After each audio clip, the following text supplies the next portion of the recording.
So in this video, we are going to see how we can use ETags for concurrency control in ABAP Restful Application Programming model in unmanaged scenario. We already know based on our managed scenario series, we haven't done anything based on specific to ETag for concurrency control because there most of the things were handled by the REF framework itself. But now, since we are seeing unmanaged scenario, we need to write all of the code to get the specific functionality. And the same is true for ETag as well.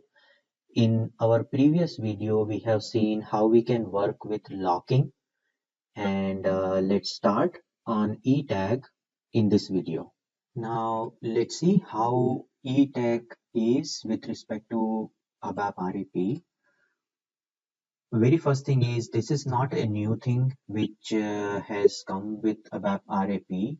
It's a very old thing, and this concept is also used with OData as well since long. But since we are seeing ABAP RAP, it is good to know how we can implement this thing using unmanaged scenario. In our previous video, we have seen pessimistic concurrency control. Now in this video with ETags, we are seeing optimistic concurrency control, and which is done through the ETag, or it can also be called OData ETag, or we can also call it entity tag. So all of these things are same. There is no difference in that. Now, how this works is, or how this is implemented is, there is no difference with respect to the implementation, how we do previously before ABAP RAP as well. We need to have a specific field which we can tag as an ETag field, and that field is most probably is timestamp field, but you can also use other functionality with hashed values as well. But in this video, we will be using a timestamp field, and we will make that ETag specific field in our database tables. So what ETag does is, ETag is assigned to a specific field of your database table.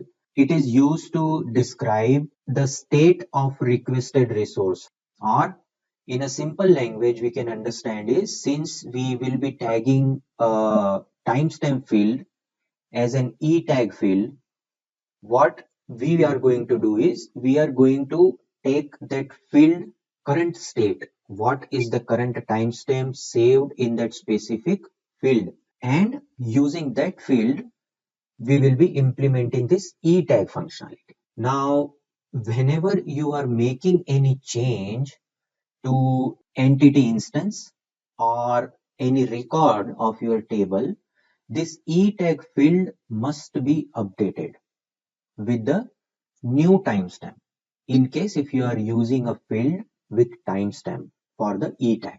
So when you are creating any record, you must update this field. If you are changing any record, you must update this field so that that field have updated value in it. So this is done. Now there are multiple things which we need to write in our CDS views as well, interface views. Those are some of these tags. So first tag is ETag master. This ETag master needs to be defined in the main entity where the ETag is defined. Now, for example, we have an interface view. We have a student and result. There are two different entities we have. Now, if we are defining this ETag for student, then this ETag master needs to be written in the student's interface view. This is what this first line means. Now, if you are using any field which is in another entity and you are defining ETag somewhere else, then you need to write ETag dependent. What happens in this case is ETag field will be of another entity. So you are specifying for ETag, go to this specific entity and find out whether it is logged or not. This is what this second line means. Now this third line, total ETag, this is used to, what it says is available or used only for draft enable BOs. If you are not providing draft capability in your RAP application, then you do not need this specific total ETag. So this is what a high level thing which is a little different than what we have seen in our OData case. Okay, now let's see how it works. So we have here user request 1. This is first user, and we have second user as well. Now both the user have requested record 1. So same record is requested by both the user. Now there will be a get request from user 1 as well, and there will be a get request from user 2 as well. Now we have a timestamp field which is identified as an ETag field. Now when a record is displayed, there is an ETag value assigned to that. This ETag basically works with your HTTP request in the header section. You do not need to send it specifically, but you just need to have it available in your specific database table, or you want to implement the optimistic concurrency control. Framework sends you an ETag value. For this record, we have ETag value as 1234, and the same record is read by second user with the get method. That record is also having an ETag value of 1234. There is no difference in these two. Modification is not yet started. When user 1 clicks on edit button, this record gets open in the edit mode, while the other user, user 2, is still in the display mode of this record with the ETag value 1234. Now this record is updated in the edit mode or open in the edit mode. User makes changes to some of the field and click on the save button. At that time, put method gets triggered. Now with the help of this method, this record gets saved into your database table. Commit happens. Now as soon as this commit happens, this ETag value gets updated with the new timestamp. The current time stamp when this record is updated. Now what happens is, user 1 has already updated this record. A new ETag has been generated here.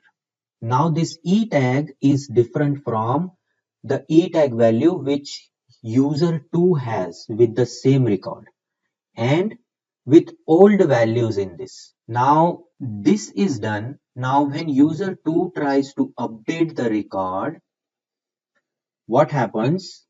When user click on the edit button, record 1 get displayed, and at the same time this ETag value which is assigned to a record which has already been changed by user 1 here and which is updated by 5555. What framework does is it checks the value of the current state of that record with the requested data. So now this is the new state of this record into the database with ETag value 5555, and this is the new request which user 2 has raised to edit the same record. Now this request will check this ETag value, or the framework will check ETag value of this requested record with the database record ETag value.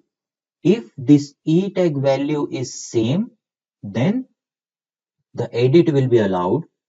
If this ETag value is different, then an error message will be displayed that you are not working on the latest data, refresh your browser and continue, something like that. So this is how this ETag functionality works. Now let's see how we can implement this in ABAP Restful Application Programming model in unmanaged scenario. Okay, so now we are in Eclipse and let's see what are all the things we already have here. Very first thing is we need to identify a specific field which we will tag as an ETag field.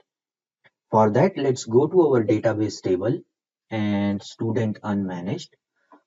If you see here, we have a couple of fields here, but we have two different fields available with the timestamp. And for our ETag functionality, we will be tagging local last change date, this last field, as an ETag field. We will use some annotation so that framework will be able to understand or will be able to know which field is being used for the ETag. Okay, now let's move to another table, which is our draft table here. Draft table also has this specific field already maintained. If this is not maintained, you need to maintain this field here in the table. Since we already have this field, we no need to make any changes in the database level, database table level. So these two things are done. Close this. Now move up onto core data services, our CDS views. Open the CDS view and go to data definition and open our interface view of our root entity.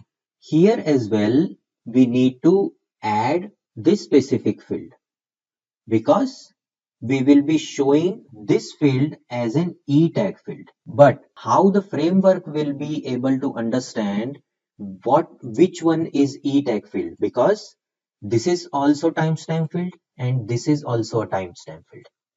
There is no difference in these two fields. Both will have same kind of value in it. So to tell the framework, consider this specific field as an ETag field, we need to add some annotation here. Let's add that annotation, and that annotation is @semantics dot system date time local instance last change true. Now the framework will understand this is the ETag field. Now framework will identify or treat this field as an ETag field. Let's activate this. This is activated. Now we have a consumption view as well. So open this consumption view, and we do not have that field here because we haven't used that field till now in our application. So what we are going to do here is, let's copy this and add that specific field here. Let's comment ETag changes. Now activate this consumption view as well. This is activated.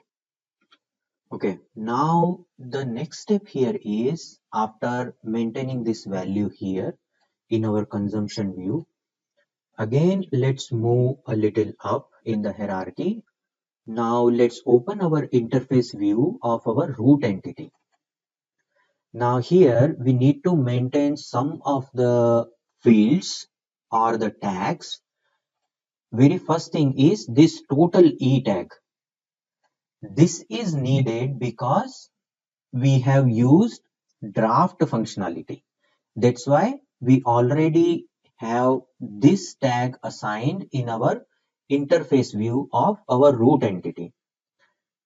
But the thing is, we are not using this field as an ETag field. Our field is different. Which one is our field? Our field is this one.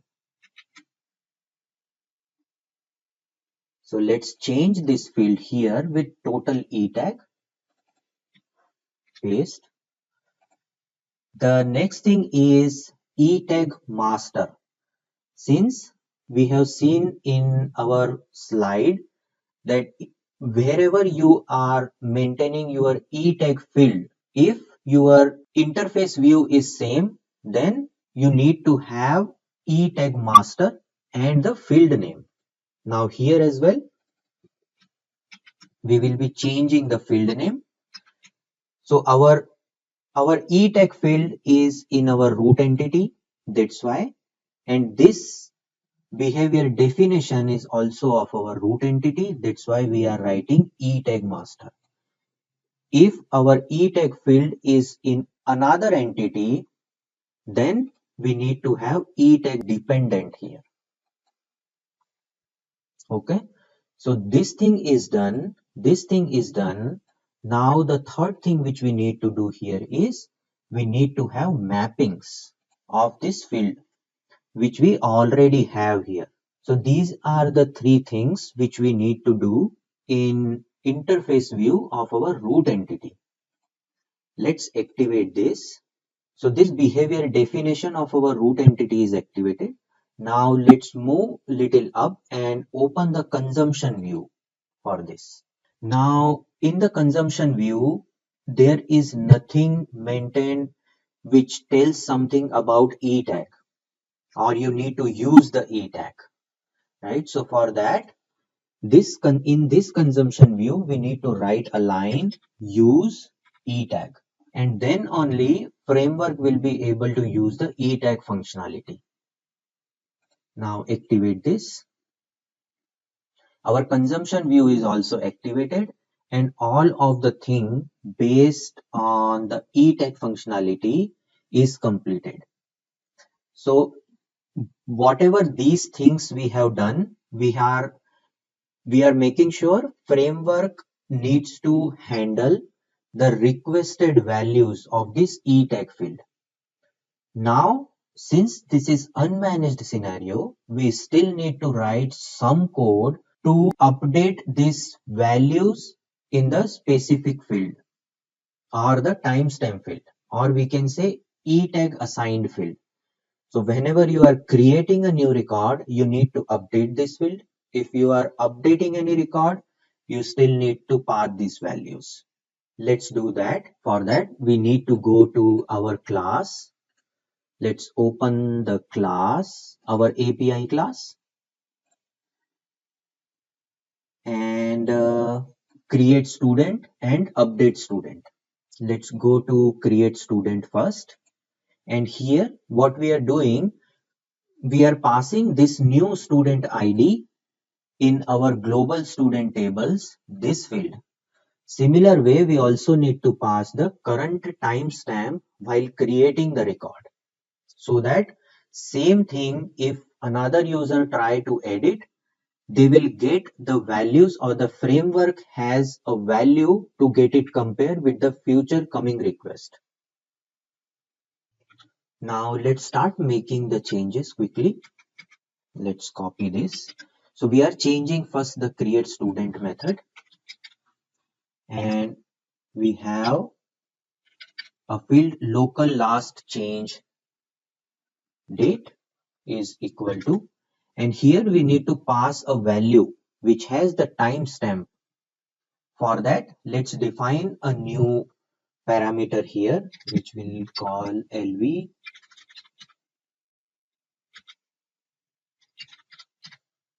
Give some name, copy this,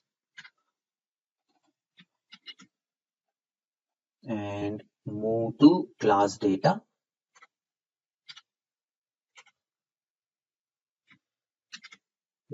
And type would be timestamp local. We have defined this. Now let's update this field with the current timestamp. How we are going to do that? Copy this and go to our create method. Create student. Now before assigning this, get the current timestamp. So get timestamp field in this field. Now this will have the current timestamp and we are updating this field here. Let's do one thing, update the other field as well, because we have two different fields available. It's not mandatory, but let's update it. Last change date, because both are timestamp field. Now this is done. Click on activate. So our create is activated. Now whenever you create a new record, this timestamp will be available, and this field is our ETag field, which will have the current timestamp in it. Now whenever a user is updating a record, again we need to put the same field value in this at the time of edit record. For that, let's go to edit record or the edit method, update student, and let's copy this thing here first.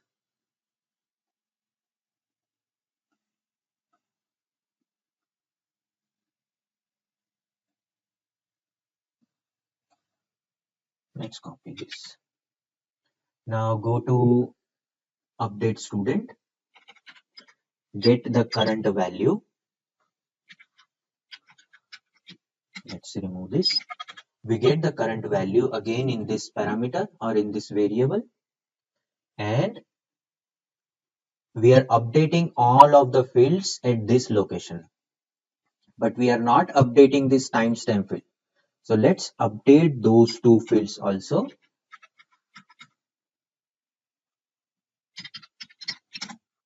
We have local, this field is equal to LV underscore timestamp, and then the other field is last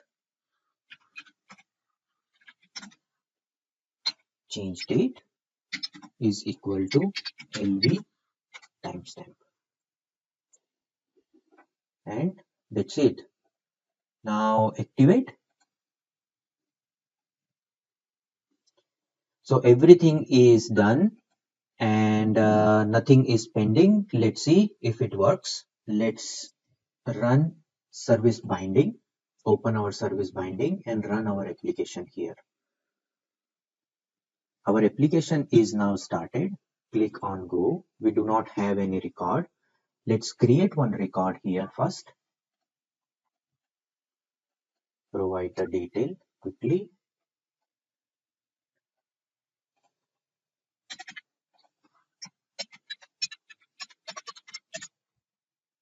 Code's duration is 5. Activate. Now let's click on create. We got our first record available.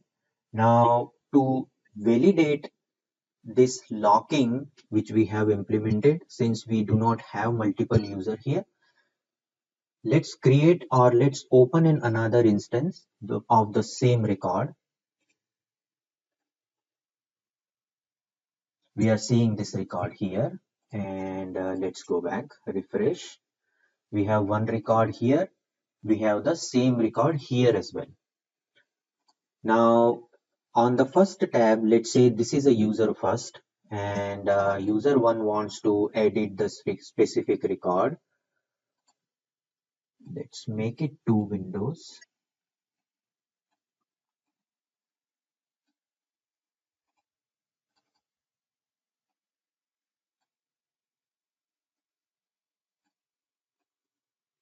Okay, we have two different instances running here, this one and this one. Assume this one is for user 1 and this is for user 2 here.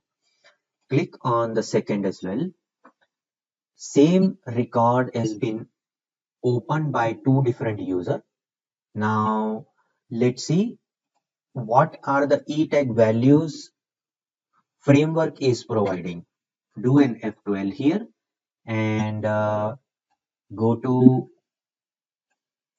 the network tab. We do not have anything. Let's say go back and clear this and click on the record.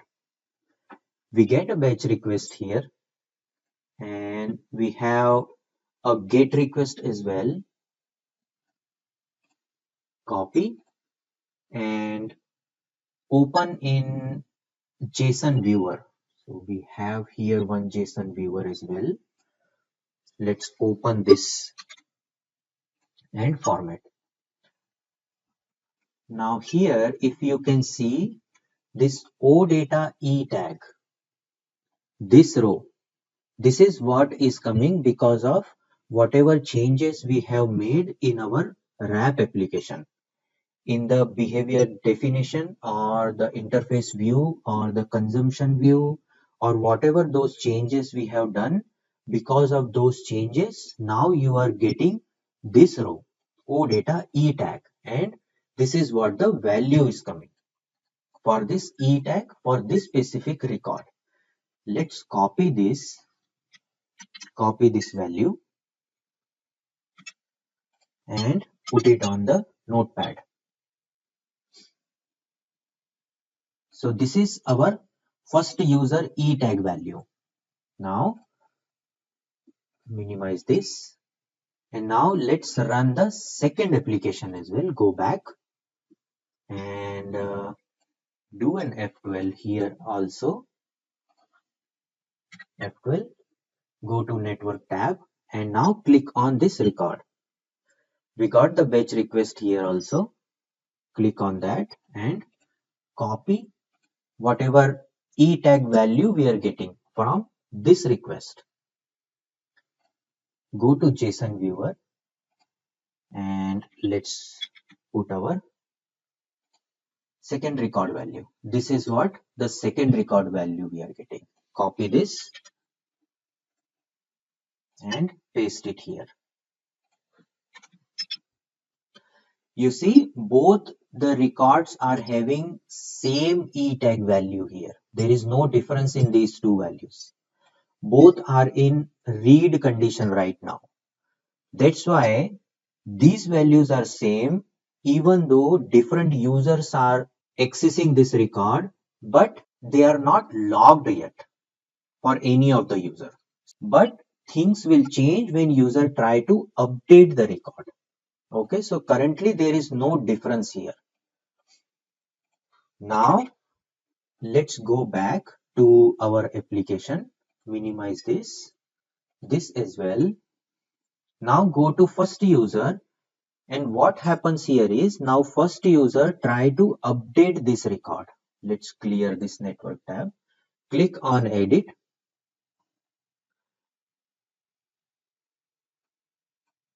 Now first user is updating, change age to 66 here, and that's it. Now let's update this record. Click clear and click on save button. Now the first user has updated this record, although the second user doesn't know still that this record has already been updated here. We have this request here, this one. Copy and then paste it here. Okay, see, we got ETag value. Let's copy this value and paste it here. Now you see this value has been changed here. So ETag value is changed. Why it is changed? Because we have updated the timestamp field while changing the record in the update method as well. We have added a code for create method. So in case of create, ETag value is created by this, and when we updated that record, the ETag value is changed to this. This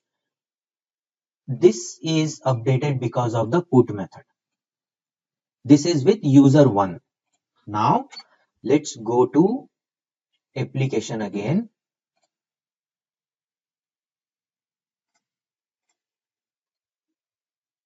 So this was our 66, which we have updated the student age.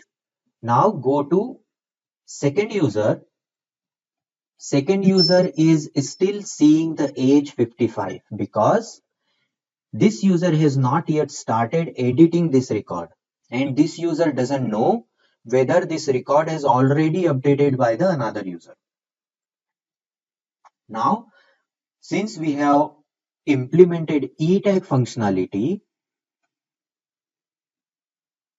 the ETag field has already been updated.